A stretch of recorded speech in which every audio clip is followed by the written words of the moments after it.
Hello guys, Colin here. This is the Brent Hinds Terror, one of the latest amps from Orange Amplification. This is a 2-channel, 15-watt maximum, all-valve monster. Blisteringly loud, but compact, meaning that playing shows is less of a workout than it used to be. Now, for those of you unfamiliar with the man behind the name, Brent Hinds is a crazy, ginger, facially tattooed master troll and king of not giving a single fuck. So in honour of the Mastodon axe slinger, I'm going to do this review in the style of Hinds himself, which means my carefully crafted video script is no longer required.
As I move around, welcome to my stomping ground. You feel your heart race and the saddle.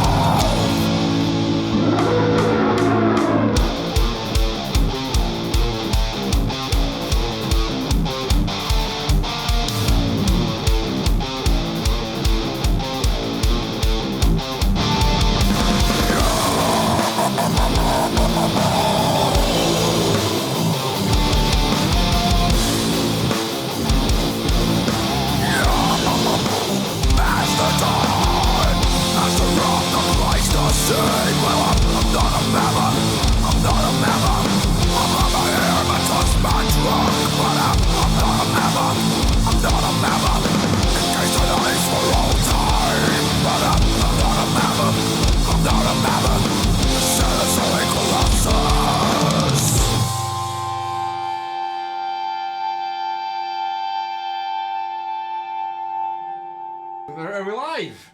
Let this thing rolling. Sweet. This amp has a name, and that name is the Brent Hinds Terror, as is written on it right here. Although it's rumoured that Brent wanted this called the Dirty Bee Hinds after his delectable self, but Ordners were all like, no, can't do that, that's childish, please stop. But I don't know, man, maybe if they'd called it that, maybe they'd have sold more of them. Maybe if they'd called it that, I'd have bought the amp and then they wouldn't have to pay me to do this demo. So who's got the last laugh now, Orange?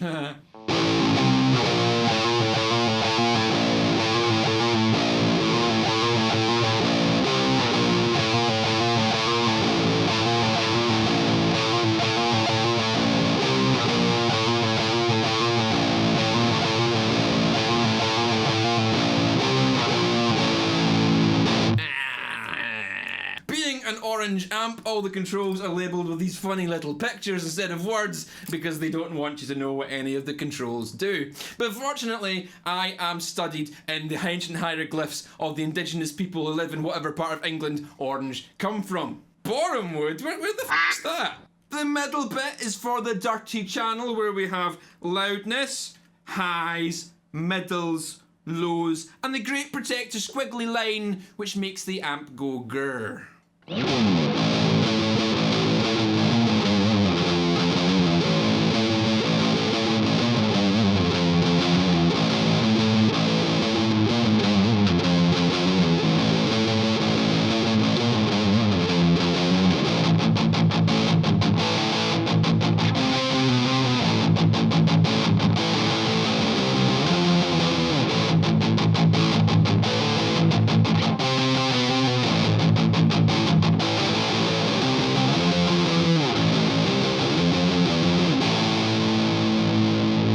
Little one here is the loudness for the natural channel, which is a clean channel with more bottom end. I could all do with a bit more bottom end. Some pedals in the effects loop sound very lush here.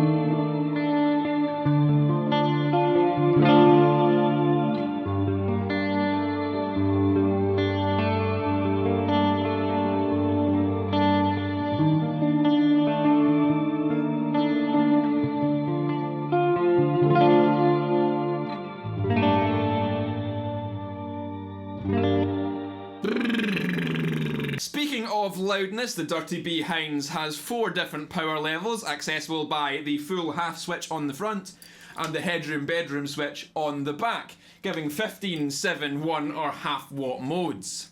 The gain structure is kind of special for this amp. It's got a tight, gritty quality like the pickled meat of a grizzly bear. The gain control doesn't have the range of other amplifiers, and some would say it doesn't go far enough. But I don't know, maybe it goes too far, who knows? It does sound good with a tube screamer in front of it.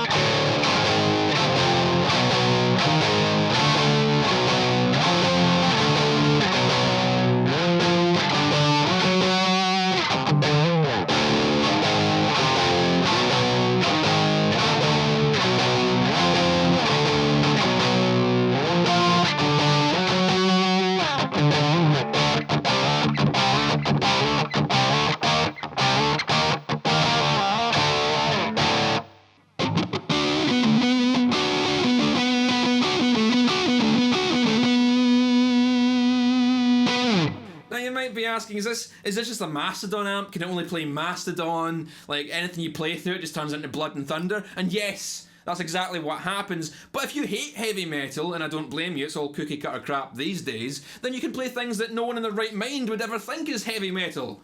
Like Judas Priest.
It comes with a padded gig bag if you want to carry the amp anywhere, or like have somewhere to store your beer, or your marijuana, or your horse sausage.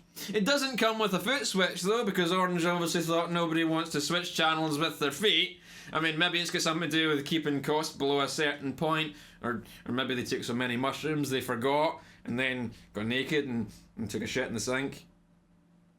I did that. If you were to ask me to sum up this amp in 2 words, they would be, no I can't. But it is a great platform amp for the Boss HM2.